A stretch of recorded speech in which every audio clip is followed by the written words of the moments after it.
Hi, good evening, everyone. Good evening, Facebook online community, as well as YouTube. We are now streaming on Facebook page of Lauvette and also the YouTube channel of Lauvette. So welcome and good evening, everyone. Welcome to another episode of Lauvette Live. Thank you for everyone who's joining us this Saturday night to talk about this very hot topic for tonight. So yeah, what else do you expect from Lauvette is that we're trying to normalize conversations around taboo topics surrounding sex and our sexual health. And we believe for this 6th episode of Lauvette Live, it's very important to talk about the female orgasm. So yeah, for everyone who's new to this Lauvette Live, actually for the past 5 episodes, we have this streamed on our Instagram. But for those who are missing us on Instagram, actually, we have been temporarily disabled on Instagram. And yeah, it's because of Instagram censorship on sexual content, and that's the kind of content that we are putting out in our Instagram in order to raise awareness on sexual health, sexuality, and sex toys. But yeah, that just proves our point that there really is taboo, and we shouldn't stop breaking the stigma in our society and having open discussion around this very important and relevant topics about our sexual health. So for everyone who is here and new to our Lauvette Live, my name is Renz, and I'm one of the co-founders of Lauvette. Lauvette is a sexual wellness company based in the Philippines. And for tonight, for our 6th episode of Lauvette Live, we are gonna have a really amazing talk with a very special guest about female orgasm 101, the ins and outs of pleasure for women. So later on in our live, we will also have a mini game where we're giving away a Satisfyer Flower Power Vibrator. So tune in for the mechanics of this game. Hi everyone, welcome to our Lauvette Live. So yeah, maybe I can start introducing our very special guest for tonight. So this person is someone that we have actually connected a year ago in the femtech industry. And when we thought of having this episode in Lauvette Live, we just couldn't think of no other perfect person who could talk with us and discuss with us the importance of female orgasm. So this person is a sex educator and a sexual wellness product designer based in the United Kingdom. And she's no other than Nadia Deen. Hi, Nadia. I think you're still muted. Yeah. Oh, I think I'm muted. I'm sorry for technical problems. Hi. So nice to be here. Hi, Nadia. So nice to see you again. And thank you very much for giving us your time and helping our online community have awareness on this particular topic, which is female orgasm. And yeah, we're just waiting for the viewers to tune in. Welcome everyone to the Lauvette Live. For this episode, we are gonna talk about female orgasm 101, the ins and outs of pleasure for women. And we have here as our guest to answer all our questions about female orgasm. I know that you have so many in mind. Nadia Deen, a sex educator and a sexual wellness product designer based in the United Kingdom. And she is also the founder of AM Appointment, which is a platform which tackles different topics around sexuality and also gives a safe space for women to talk about these kinds of topics. And yeah, as mentioned also in her website, this platform also helps us discover our best orgasm ever. So yeah, I'm excited to also learn more about female orgasm tonight, and I'm sure that our viewers are also very excited to learn more from Nadia. Later on, we're also gonna have a giveaway where we are gonna ask our viewers a certain question, and you're just gonna comment your answers in one of our posts, and you will have a chance to win the Satisfyer Power Flower, which is a clitoral vibrator. Hi everyone, welcome to Love It Live. So yeah, maybe we could start talking about let's get to know more Nadia right now. So maybe, Nadia, in the Philippines, sex educators are not very common since the taboo, as you may know, since you mentioned that you also know someone from the Philippines, the taboo is really bad when it comes to sex, sexuality, and what more about female orgasm, right? So we also don't have a lot of sex educators in the Philippines, and a lot of people from our online community have always been asking us, like, how do you become a sex educator? What do you study? What's the path you should take in order to be someone who can help in breaking the stigma in the Philippine society? So Nadia, how did you decide that this career path interests you? I mean, I think, to be honest, this career path chose me rather than I chose it. So I've always been quite open and vocal and talkative, and had the privilege of having people around me, friends and family, who were quite open about sex. So I could talk to my sisters, I could talk to my friends about sex. It was never really a big deal for me. But when I was doing my BA, my degree, which was in silversmithing, which is very random, a lot of my work was based around sexuality, especially female sexuality, especially sexuality from a Black woman's point of view.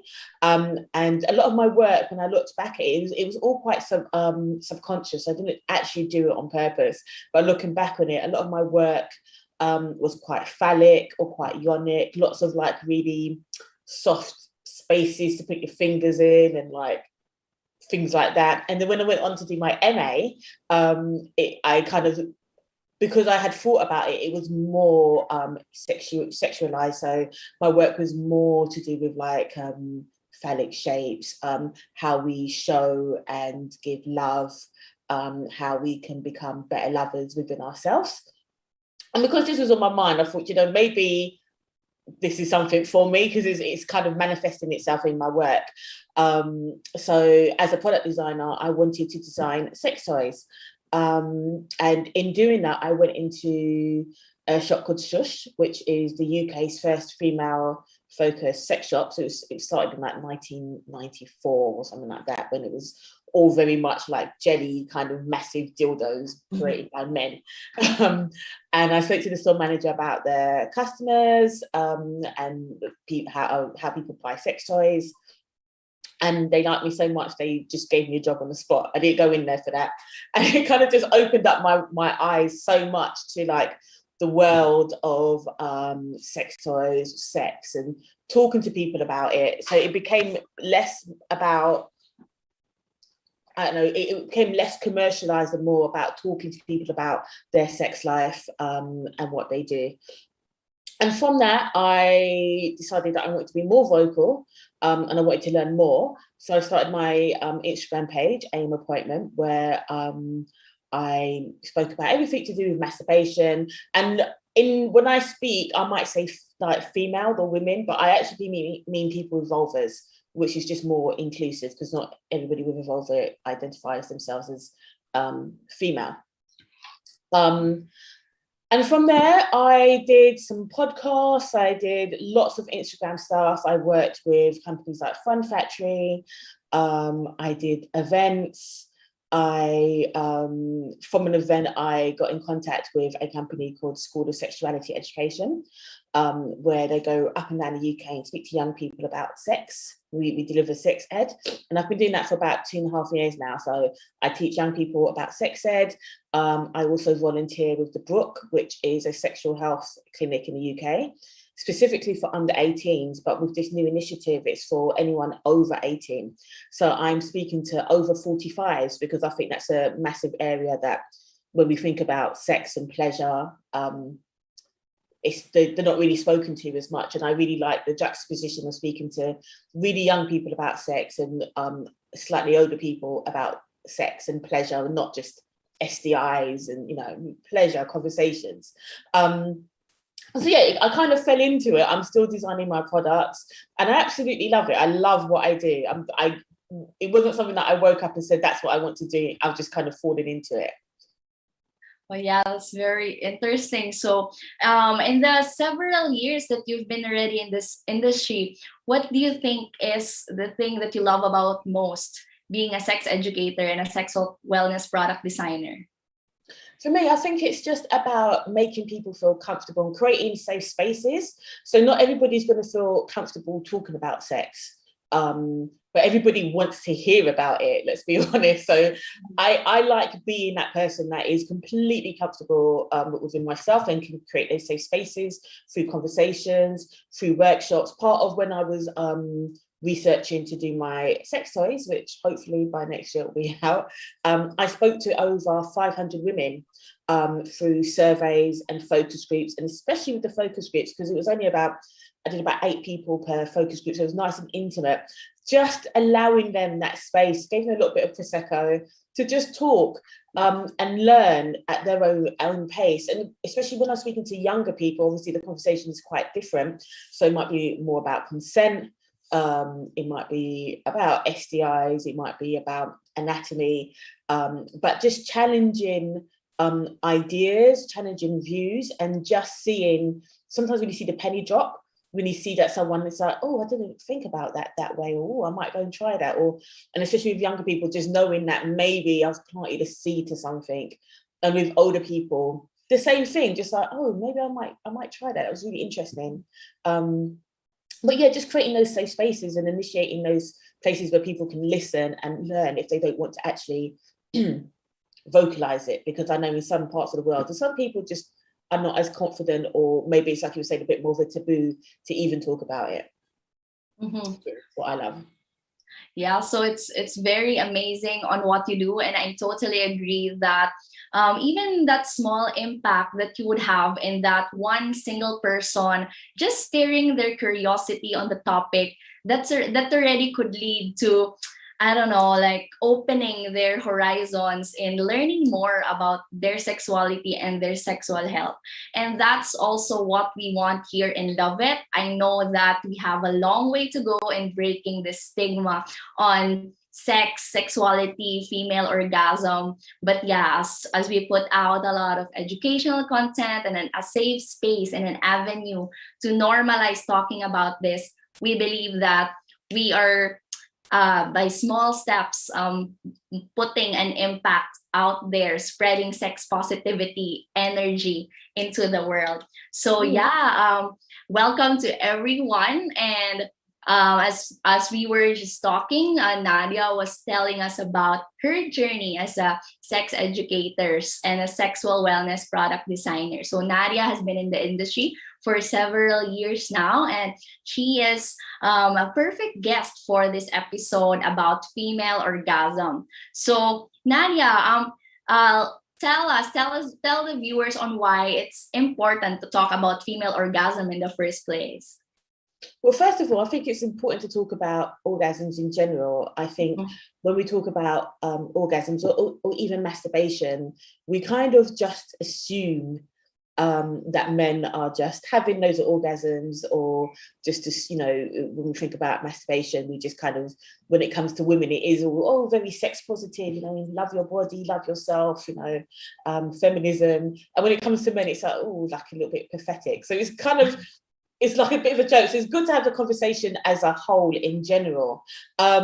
But I think maybe even more so with female sexuality and orgasms, I think it's really important because, like I was saying before, when we think about sex education, if we ever even had it, a lot of times it's very much to do with reproductive health, so periods, STI, contraception, and things like that, which can kind of just lead to you can actually kind of feel quite isolated. So if you have an issue or something that you're not quite sure about, if you don't have the tools, and a lot of the people around you are not actually even talking about it, you may feel like you're the only person experiencing whatever you're experiencing. But from my point of view and from my experience, a lot of times if I say, oh, have you ever had this happen, or, you know, this funny thing happened to me, a lot of times most people be like, yes, I've had the same experience.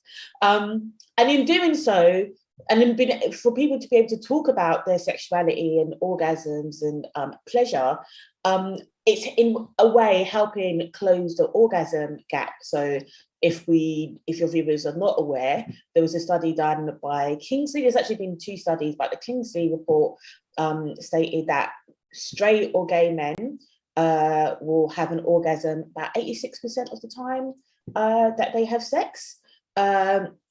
Whereas women, it's about 6, and this is straight women have an orgasm about 63% of the time. It varies depending on the report. And it's really interesting that lesbian sex, or people that have sex with more than just people with penises, that number goes up slightly to about 70, 74, 76%, in between that. So just having even that knowledge of the orgasm gap, and then maybe trying to understand why that's happening. So if you feel like you're alone, you won't talk about it. You might, in try and Google stuff, sometimes you just get so much information. It's really hard to kind of decipher what is good information, what is true, what will actually help. But also it's just allowing people to feel comfortable with their sexuality, less isolated, and build the confidence to have the conversation, maybe even with themselves, to admit that, oh, maybe there's a problem, or oh, maybe this could be done better. But I think it's really important for those kind of reasons, just to get to know yourself and get to be able to articulate a problem if there is a problem, or something good if there is something good. Just having that space. Mm-hmm.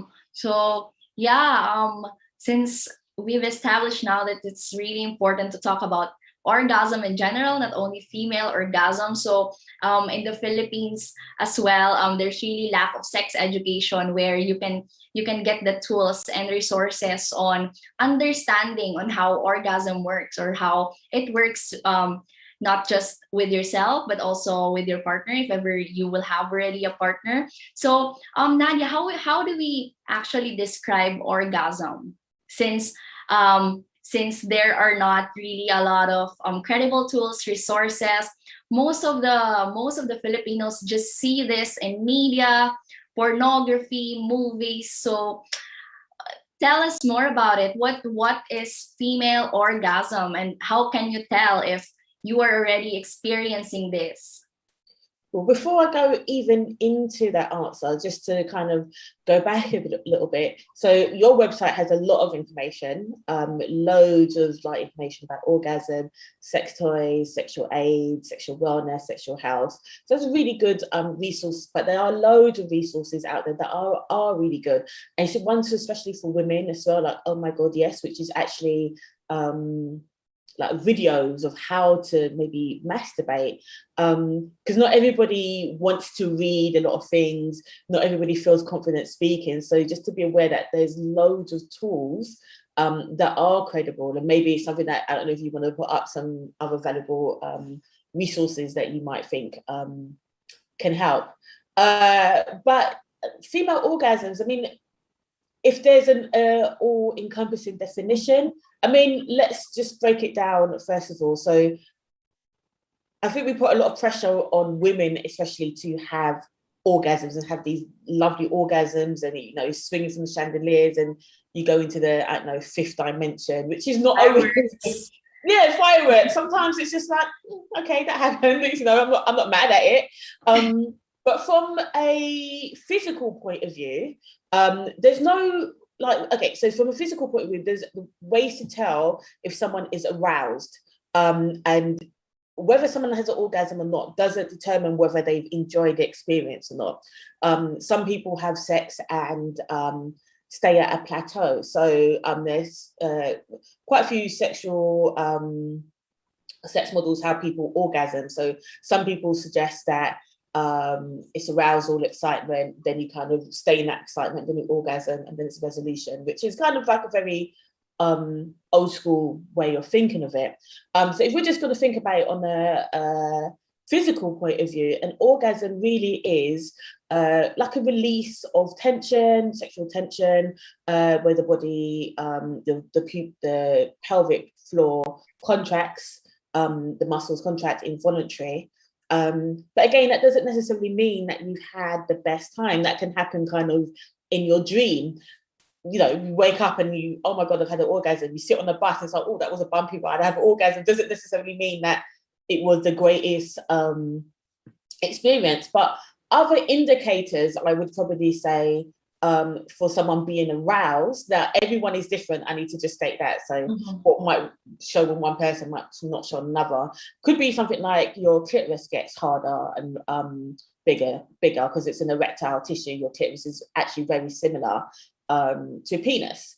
You might get quickened breath. You might your eyes might dilate. You might get flushed in the chest. Now, as a dark-skinned woman, you're not going to see that on me. But again, that doesn't determine how much someone is enjoying themselves.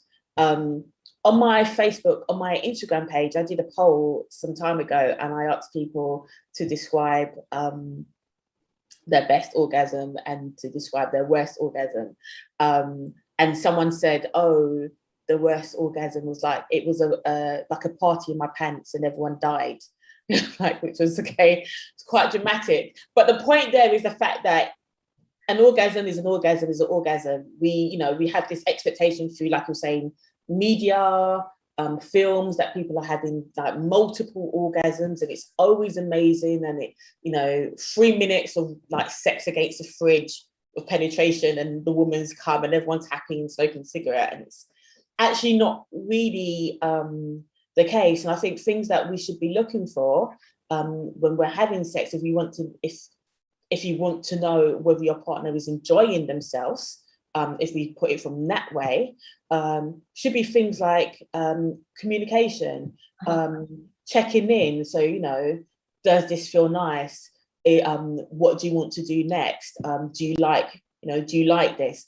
Asking questions and making sure that the person feels able to and free to communicate and express themselves is a better way of checking. Because a lot of the things that I said, like the contractions and stuff like that, yes, it's involuntary, but you can also fake it as well. And the more we're faking orgasms, the less we're having orgasms. So it is better that we open up that dialogue, spend more time talking and communicating with each other about things that work, things that maybe don't work so well, things that we've seen that we like, and understanding that things like films, Hollywood, is not realistic. If you even have a look at the people who are having sex, there's always the body's always the same, the scripts are always the same, it's all quite glossy, and it's not really what sex is like.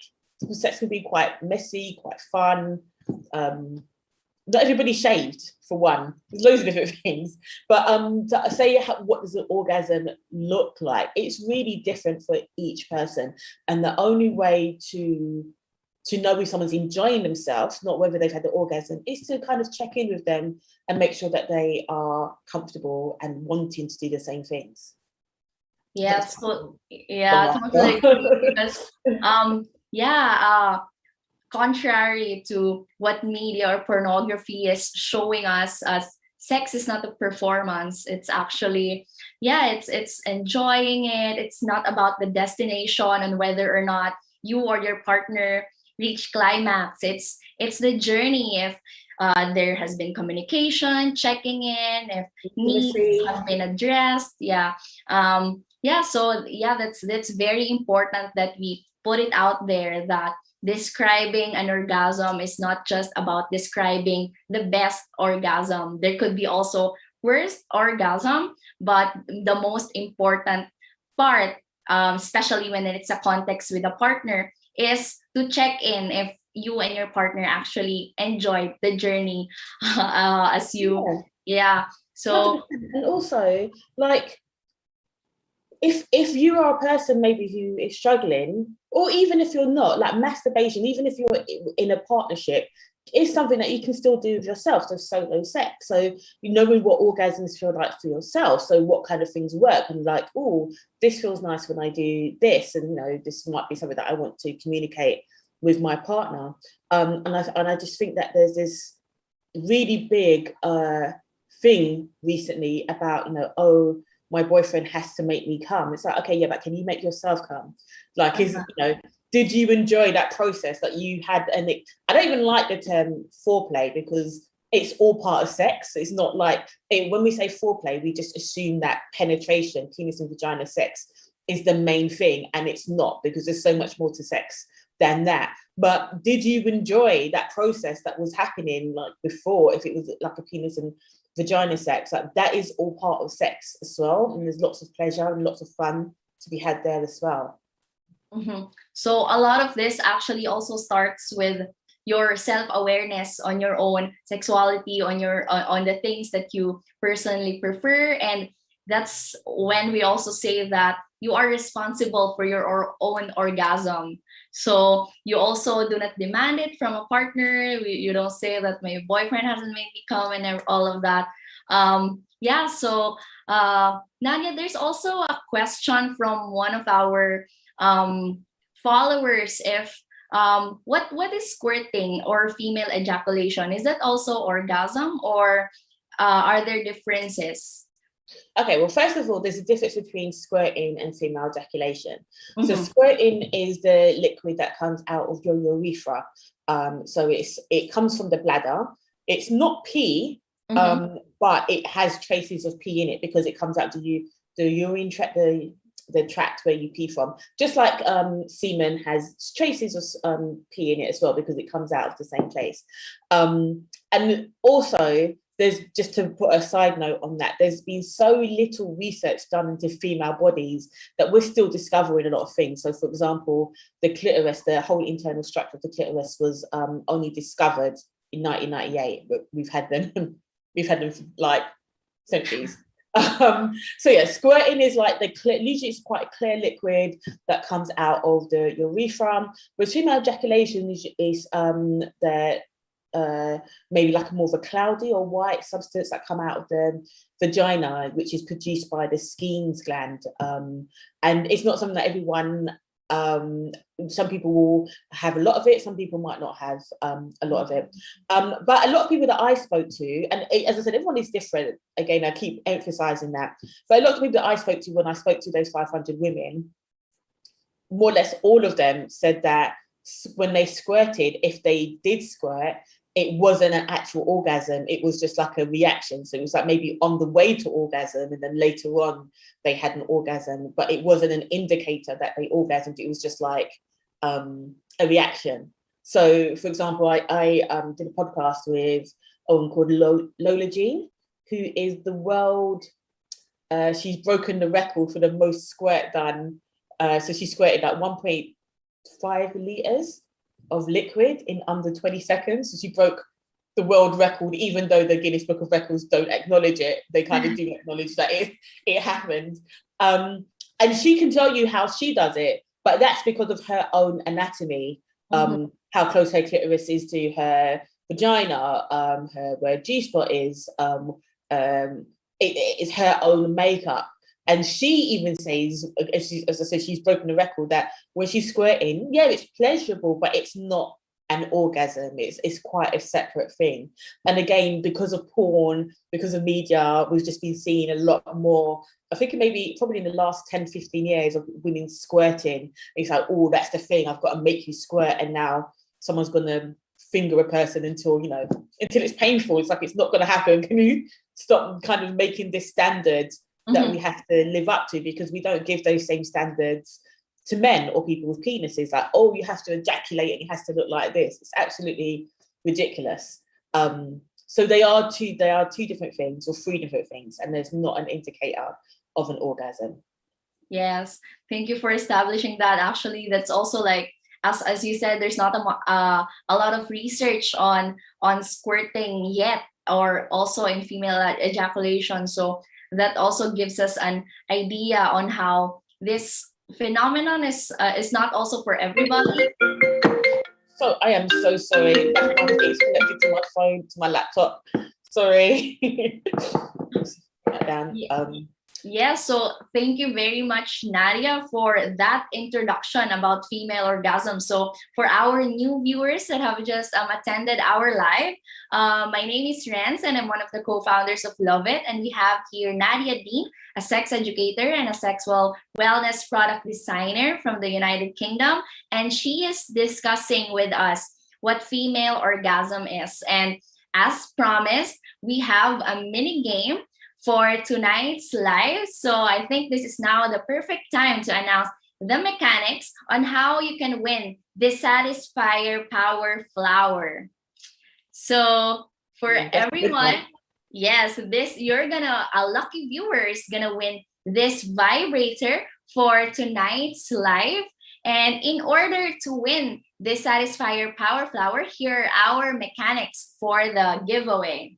So these are just very simple steps that you should follow, just like the Lauvette Facebook page, AM Appointment Facebook page, and Spaces Manila Facebook pages. So second, find in our FB page the IG Live poster post and like that. And we would love to hear your answer to this question in the comments. Describe your worst orgasm. So this is gonna be fun, and I encourage everyone to join our giveaway for tonight, just like those 3 Facebook pages I mentioned, Lauvette, AM Appointment, and Spaces Manila. Those are tagged in that specific poster as well, so you can easily go to those pages, like the poster, and comment in that poster, describe your worst orgasm. And later we're gonna pick one lucky commenter to win the Satisfyer Power Flower. So yeah, for everyone here, good luck. And let's talk about more about female orgasm. So I know that some of you also heard that there are different types of orgasm. We actually have seen this also, like as Nadia mentioned earlier, in films and pornography, that they show that a person can be able to experience multiple orgasms. So actually, there's just not one, or is that even accurate? Is it true that there are different types of orgasm? And if yes, then Nadia, tell us more about them. So yeah, there are loads of different types of orgasms. I've written extensively on that.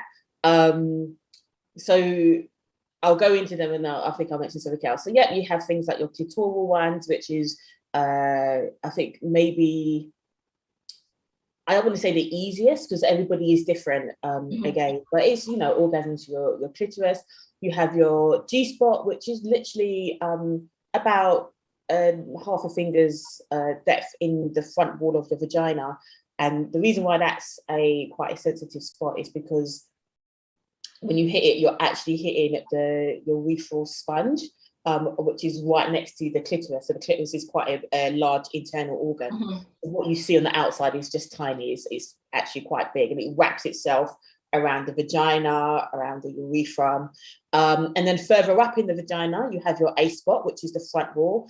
And then you also have your cervical ones. Those ones are reached, or any kind of internal orgasm is usually reached by quite firm stimulation. Whereas with the clitoral one, it's quite, light touches. Something quite firm is not really going to work as well. But with an internal one, something like a glass or a metal dildo works really well, along with maybe like a clitoral toy. You have your blended ones, which is like a mixture of a clitoral and an internal toy orgasm, which is usually like a rabbit will be a good one for that. So you have like something that's stimulating your clitoris and something that's internal. Anal orgasms, and the reason why any orgasm on a female body that is to do with the genital area is indirectly related to the clitoris. So because the walls between the vagina and the anus, and the vagina and the clitoris is quite thin, indirectly you're stimulating the clitoris if you do enjoy anal sex, something that not everybody enjoys. Yeah, I mean, there's so many. You have your nipple one. Some people can orgasm through nipples. Some people can orgasms through kissing, kissing the neck. Sometimes it's a mental thing. But I want to put a caveat on that by saying that about 70% of women throughout the world can only really orgasm by having some sort of clitoral stimulation. And when you think about it, we have a clitoris. It's got 8,000 nerves, which is like 4,000 more than men, and that's 4,000 on the tip of their penis. And it's the only function of the clitoris is for pleasure. There is no other function than for pleasure. So it's really, you know, I think it was Freud that said clitoral orgasms are immature. It's for young women. It's like, okay, but you were also in love with your mum, and that's a different story. But there are so many different orgasms, but I don't want to necessarily put pressure or make people feel like they have to be having like, oh my God, I've got to go through this checklist, and oh my God, I haven't had this one, and oh, I only had this one. Is there something wrong with me? I'm not having multiple orgasms. And even the term multiple orgasms, I mean, that can be split in two. So that could be someone that has orgasms back to back. So they go through the peak of having an orgasm, and then they have another one in quite a short succession. So it's going up or down. Or it could be someone that kind of stays up for quite a while. So it's like the orgasm might last like 20 to 30 seconds. But if you're not having that kind of orgasm, it's fine. And you also have people who are anorgasmic, which is really never really spoken about, which is someone who it has difficulty or inability to actually have an orgasm. And that could be that they've never had one, or they used to have one, but they don't currently have them and they're not sure why, or they can only have them in very, very specific situations. So as much as we talk about different types of orgasms, there is things like anorgasmia, and whatever kind of orgasm you have or any kind of pleasure, it's okay. We shouldn't, and I know we shouldn't, when I say we shouldn't, it's really difficult to actually put into practice, but by comparing ourselves to what we think other people are doing, it's not beneficial to us, because we've already established that, especially in Philippines, people are not talking about it as much. So if you're just assuming that people are having like a nipple orgasm, anal, cervical, clitoral, blended, multiple, then, and you haven't actually had this conversation, you're just going to end up feeling bad about yourself. And we don't want that at all. So, yeah. So beyond knowing that there are different types of orgasm, or how you call these different types of orgasm, we should also understand that this doesn't mean that it's a checklist of your sex life. You don't put that standard on yourself or on your partner. But this kind of awareness also helps us experiment, explore, especially if you're someone who's having difficulty reaching orgasm. So it would help you have that awareness on what else you can do. Like, it's not just all about penetration, as Nadia mentioned. Clitoral orgasm is also very important. 70% of women around the globe need this in order to reach climax. So that's also one thing that's the importance of awareness on the definition of orgasm, and knowing that there are different types of orgasm. So you don't also put that pressure on yourself if ever you really are someone who don't like penetration or the vaginal or G-spot orgasm. So no worries, you are normal. There's nothing wrong with you, because there are other erogenous zones in the body, and we don't really have that hard and fast rule on how someone should reach climax, or which body part should enable you reach climax. So yeah, that's also very important.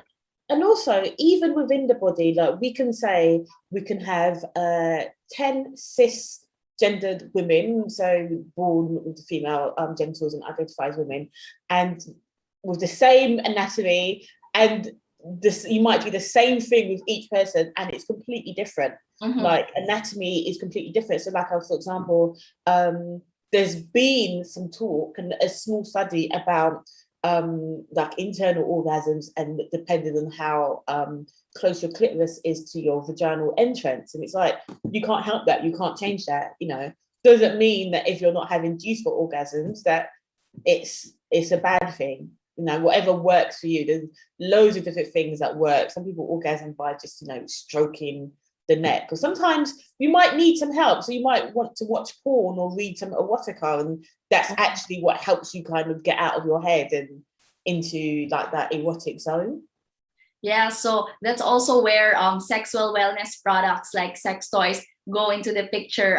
If before, maybe majority of people have this notion that sex toys only are like dildos, phallic, these rabbits, which are used for penetration, but actually there are already lots of designs of these sex toys that target this different kind of orgasm. So there are sex toys designed for you to have an easier orgasm, for example, for the clitoris, for you to experience an easier clitoral orgasm. So there are toys for the clitoris, such as the vibrator that we're giving away for tonight. It's a clitoral vibrator or clit suckers. And also, if you want to experience blended orgasm for your clitoris and your G-spot, then you have G-spot vibrators or rabbit vibrators for that purpose. So yeah, that's also how the sexual wellness products help us discover this. And also, just on back of what you said, with the sexual wellness products, I think it's just a really great time to be alive with sex toys in general, because a lot of, when we think about sex toys, let's just say in the last 20 to 30, I'm probably showing my age, but when like, sex toys in the 90s, when I think about Sex and the City, or a lot of times these were designed by men, no offense, with no idea about female anatomy or how things are ergonomically fitting or even speaking to women. It's just like, here's a penis, knock yourself out. And a lot of times now, if you look at a lot of the sex toys, they've gone away from the very phallic kind of shape, because, not being funny, penises are not very ergonomic. It's usually the person that you're with that does something extra, but just as a, the vagina is actually curved, a lot of penises are straight. So it's just, again, it's just not, I don't know what happened with evolution there, but there are loads of different toys that don't even look like sex toys. I particularly like suction toys. I like the ones in the market that are bendable. So, for example, rabbits are amazing, but it doesn't, again, like how far is your clitoris from your vagina? It might not actually line up for you. So there's loads of different options there. And also, these things don't necessarily have to just be used on your erogenous zones. So slightly off topic, I have worked with FGM patients or survivors, so female genital mutilation, and a lot of these toys don't work for them, but what does work for them are wands, the ones that you can put into the wall, because those are really strong. And what that does, especially on the pubic bone, that stimulates the internal clitoris. So it's not even like, oh my God, I'm going to put it directly onto my vulva. It's actually on the pubic bone, and it's having the same effect. So yeah, there's loads of things. So I did some videos actually on how to use different toys. So it's on my Instagram page, and I think I've got it on YouTube as well, but different types of toys and different ways you can use it. So if you're just used to using, I don't know, a bullet vibrator and you lie on your back, so actually you can try it this way, you can do this, and you can do this with a partner. This is like a wild card. So just different ways of using the same toy that you might already have in your cupboard or drawer, wherever you keep it. Secret box. Yeah, so yeah, that's very enlightening, and that's also like something that you would just learn from, for example, from Nadia, a sex educator and a sexual wellness product designer, who actually study on how these products can benefit any type of user. So yeah, maybe we can also talk now more about the tips. I think that our viewers are also very excited for this portion, learning more about tips on how they can achieve orgasm, and maybe tips for women who never have experienced it, or also in a context of a partner. Okay, so if we just say maybe someone who's had difficulty or never experienced it, and again, I'm going to say it again, everyone is different, and also, and having an orgasm doesn't determine how pleasurable your experience was. So let's just put that out there before I even say anything. My first tip is to always masturbate, spend time by yourself, know what works for you. try different things. So on my website, and it's free for your consumers, your listeners, your people watching, I have like a free downloadable of masturbation tips, so solo sex tips. So take it home, read it, try it if you want. The stuff that you can do with your partner, stuff that you can do by yourself. And again, like we're talking about using toys, so don't be afraid to use toys, both with a partner or by yourself. So again, I think for me, I would always recommend, if you're struggling with an orgasm, my number one toy to go to is a suction toy. So clit sucker, as you call it. I just think it's, yeah, everyone is different again, but I've spoken to a lot of people. I used to work in a sex shop, and someone said to me, it was pulling the orgasm out of me. And another one was like, they kind of resented it because they wanted it to last longer, and it was like it happened in seconds. So I will always go with a suction toy. Also, with a partner or by yourself, understanding that arousal and desire starts in the mind first, before anything happens with the body. So maybe preparing yourself for that. So that could be trying to be present.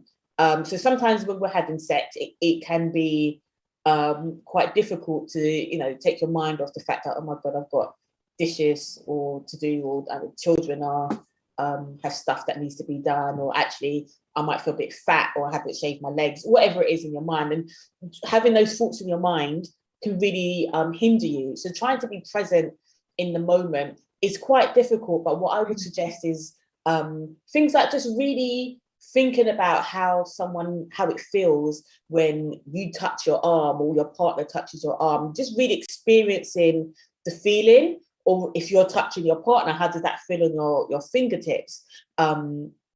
Thinking about your breathing and just making sure it's not hurried and that you're taking your time, and just really trying to get into that present state. And another way of getting into the mood, arousal, as I said, it starts in the mind, is by things like considering your surroundings. For one, making sure that sometimes the way things look really can help or hinder. But also, you might want to listen to some audio erotica. Not everybody wants to be on the bus reading like 50 Shades of Grey, whatever it is that you want to read. So audio erotica is really big right now. No one has to know, and it's very discreet, but it just kind of helps you kind of get into that thoughts and feelings of, being intimate with your partner. So trying to get that arousal state started before sex is even on the table. Also communicating with your partner or partners. So sometimes my friends think I'm quite harsh, but if I've had a new partner, or even with my own partner, I might have had sex, and afterwards I'll be like, well, okay, so what did you think about that? So like, what could we do better? Or what, I really enjoy this, but maybe next time try that. But just communicating with your partner. So like I was saying before, checking in. So it's not just the guy that should be checking in, but if you're doing something with your partner, how does that feel for you? Do you like that? What would you like me to try? Having that open communication, and also say, well, this doesn't really work for me, and just being okay with that. And that's a really hard one to do. It can take some work to kind of even get to that place. Also, not focusing on penetration, so delaying foreplay. As I said, I hate that term, but just focusing on everything other than penis in vagina, and just spending time on that, because a lot of women don't orgasm from penetration. It's just, as I said, penises are not the most ergonomic. So, and there's nothing wrong with that if that's the case. One thing that I would also suggest, if you are struggling with orgasms through penetration, it does take a little bit of work. I'm personally not the biggest fan of rabbits, but what I am a fan of is dual stimulation. So toy on the clitoris and an internal toy. Mm-hmm. And the internal toy is really good if it's quite a firm one, so that you can kind of push against it. Nothing that's vibrating. So again, I'm quite a fan of like ceramic or metal toys, internal ones, and just using them at the same time. And sometimes you don't even have to do too much with the internal toy, because you can just grind against it, and it's the suction toy or the clitoral toy that's doing most of the work. And once you kind of get used to having that done, you can kind of start separating the toys. And once you've kind of orgasmed, or once you're coming closer to orgasm, then kind of slowly taking away the clitoral toy. Just slowly, don't try and cold turkey it, because it probably won't work. But just each time you're doing it, just the closer you're getting, just taking away the clitoral toy. So you kind of get used to the grinding on, like maybe a thermal surface inside. Also things like edging, which is, again, loads of people, and not just people with vulvas, people with penises as well, like coming to the tip of an orgasm, of getting really close and just slowing down, or even stopping, depending. But, you know, if it is like, I know you're about to have an orgasm and, you know, you just take the toy away, or you know, pull the penis out, or you stop having oral sex, or whatever it is that you're doing, just slow it down and kind of build it back up, and just letting yourself plateau over a longer period of time. And also, if you have a vulva, I think the best way that I always teach is, you want to know what works for you, especially clitorally, how, if you don't really know how to masturbate or how to explain to your partner what feels good, we call it the clit clock. So think about your vulva as a clock, where your the top of the clock, number 12, is where your clitoris is, and you kind of go around. And you can just say, like, let's just say, if we just say the clitoris, let's not even talk about the whole vulva. So you might find that at 12 o'clock, which is the top of the clitoris, if you touch there, a lot of women find that 10 past 10 is really good. So that's either side. So kind of just being a little bit more direct with how to put your fingers or where to touch. I'd also recommend that as well. I don't want to go on too much, because I know you have to do the competition and there's other questions, but there's loads of other things that I can talk about. But I just want to also stress that it's good to talk to your friends, talk to your partners, and be responsible for your own pleasure. And if you really feel like you're struggling, speak to your doctors, because there might be something different going on that you might need to talk about.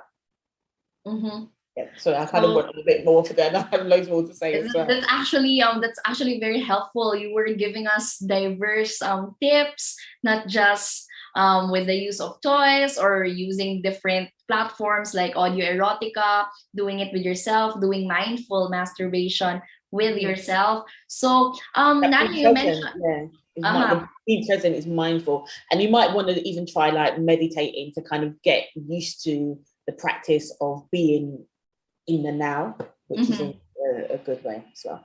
Yeah, so that's also very important to practice, to focus. I think in one of our comments here, she said that one of her worst orgasm is not reaching it at all because she was not focused.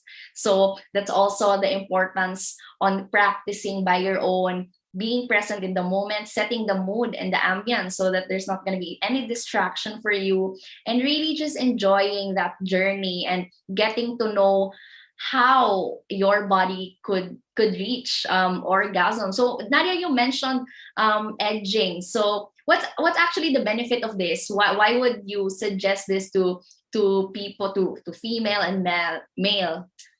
I think for it works for both females and males. So obviously, like I was saying, it keeps you at the plateau. So you have like arousal, excitement, and then you plateau, and then orgasm. It's the whole thing. But it kind of keeps you at that pleasurable point for quite a while.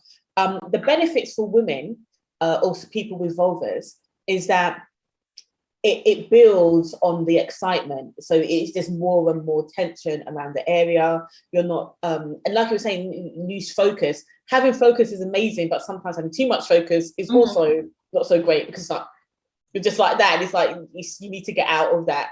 But it kind of keeps you like, oh, you're nearly there. You're building up the tension in like layers, lots of lovely, delicate layers. And it's not just, sometimes, like, for example, if you use a toy, it's just like 20 seconds later, you've come and it's just like, okay, I'm bored now. But you're kind of keeping them arousal. For someone with a penis, it's also really good because it delays in ejaculation.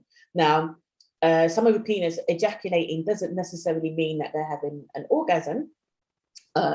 But, well, I mean, doesn't necessarily mean that they're two separate things. I think we might talk about that later. But if you struggle with premature ejaculation, and that's a whole separate topic in itself, which is a medical thing. But if you struggle with maybe lasting a little bit longer, then, you know, you get to your point, and then you kind of cool off, and it just helps you last a little bit longer than just, oh my God, here's the hill, I'm going to go up the hill, I'm there and I'm coming down. It's like, let's just take a walk along this mountain rather than go over the hill. So it helps both, and it's just getting to that tip, or trying something that feels really good and just slowing down and just kind of repeating and just slowing down. And you could do it at loads of different layers. I should say, though, scientifically, there is a point of no return for people's penises, where when the liquids, I mean, it's all internal, but there is definitely a point of no return. So just be careful, or just try. As someone with a penis, you might want to try that by yourself, because you can incorporate that into your masturbation or solo sex practice as well. They might lose it also if that's what you're talking about as well. So I just want to add that also, maybe they could also use other products like lubricants. Also, there are already a lot of lubricants in the markets, also in Lauvette, that would provide cooling sensation, warming sensation. So that could also help the person get stimulated. And we also have actually in Lauvette various stimulants, which they can also use. For example, like a clitoral drops, which would provide tingling sensation, warming sensation to the clitoris, to the vulva. So yeah, those are just the different types. For that as well. Those lubes and the tingling oils as well, you can also pop that on your lips. So if you're going to give someone a blowjob, it also works really well in that way as well. Yeah, so actually we have that a lot in Lauvette, and we also get a lot of questions, since this looks like a very unique product also and not very common. So they really would ask, like, how do you use that, or what kind of sensation are those sensations even necessary to add in your play? Like, why not? I'm not trying it. So also, just quickly to the point about using lubes, I think there's a bit of a stigma as well for some people about using lubes. And again, this comes from porn and films and music and social media, that some of the vulva should just be wet, and if they're not wet, they're not excited. And it's like the body does different things at different times. And it could be with age, it could be hormones, it could be times of the months, it could be anything. There's no reason to not use lubes if you want. Try it. Some people find that it's too slippery. Sometimes you don't need a lot, some people need a lot. It's really up to you. Have flavored ones that actually I think there's one by a company called System Joe, really delicious, and they do like creme brulee and all these really nice ones. You can actually put the lubes in vodka shots and drink it as a flavored shot. They came into the store and gave us these shots. So were absolutely amazing. So it's like, why not? If you maybe, you want to give head or have oral sex, but it's like, oh, I'm not sure about the taste, try a flavored lube or even a flavored condom as well. Yeah, in our past IG Live, we were talking to different Filipinas on their experience as well. And she said, like, before she knows what lube is all about, but she prefers the unflavored ones, and she just doesn't understand on why there are flavored ones in the market. But one day she decided to try a green apple flavored lube from Lauvette, and then when she tried it, that's when she realized and understand, oh, that's why there are a lot of flavors. There are really a lot of flavors that you could choose from. So she realized that the smell and the taste of the lube could really amp up or spice up the session. So and helping her be present as well, because you're so, oh my God, this tastes so nice, and you're doing it more, so you're kind of more present in the moment, and the smells as well, you're kind of creating the ambience. Yeah, I totally agree, because it's also one of the issues why people can't get into the moment, because they're very conscious on how you smell down there, right? So can I just say something about that, because that just really, like, I do not like products that, like, you can wash your vulva and it smells like roses. And like, you're not meant to smell like a rose because you are not a flower. The more you try and do things like that, you're probably going to get a reaction. Just using soap and water, or sometimes just water. And when you're trying to mask a smell, sometimes you won't be able to actually see when there is a problem. We all have our natural scent. We all have our own personal smell, which is perfectly fine. We should just really try and get out of this idea that we're meant to smell like a summer's breeze or a tropical beach, because we're not beaches and we're not breezes. It's a vagina. Okay. So, but yeah, I can understand how that kind of causes concern for some people. But if you are worried about maybe how you smell, maybe you need to speak to the doctor, because it might be something else, or it might just be how you naturally smell, which is perfectly fine and normal. And I can guarantee you, no one's going to, if that's just how you smell naturally, you're not going to have someone who wants to have sex with you say, oh, that's disgusting. Usually it's actually a pheromone, actually turns people on. So yeah, that was just a little rant. Sorry. I talk about that a lot with thank you for putting it out there, because that's also one of the things that we have talked about when we were also doing some vaginal health awareness campaign. So that's also what we want to emphasize out there, that the vagina is not supposed to smell like flowers. And so maybe we have to announce again our giveaway prize and our giveaway mechanics for tonight. So get a chance to win a Satisfyer Power Flower just by following these very simple mechanics. Just like the Facebook page of Lauvette, like the Facebook page of AM Appointments and Spaces Manila. You can check that out in our poster, in our live poster in our feed. So you can just click on the pages of AM Appointment, Spaces Manila, like those pages, like the poster, and comment to the poster your answer to this.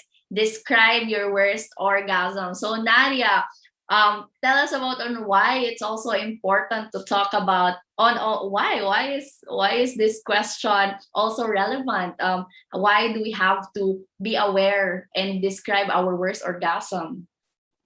Because as I was mentioning it before, we just have this sexual script from porn and from films that everyone is swinging from chandeliers and just doing all these wild stuff and just having these groundbreaking, earth-shattering, the heavens opened up orgasms. It's like, sometimes it doesn't always happen like that. Sometimes it's like, okay, that happened, and I'm okay with that. Sometimes it's the journey and it kind of just plateaus off. I think when we're striving to have this kind of grand thing, we can kind of lose focus, and rather than we're striving to have this grand orgasm, it's like you're going to be so focused. Remember what I was saying before, like if you're trying to be too focused, it can kind of make you unfocused. You're striving to have this grand orgasm can kind of hinder you. You're too in your head because it should feel like this, and you're not actually enjoying the experience and being present in the experience, and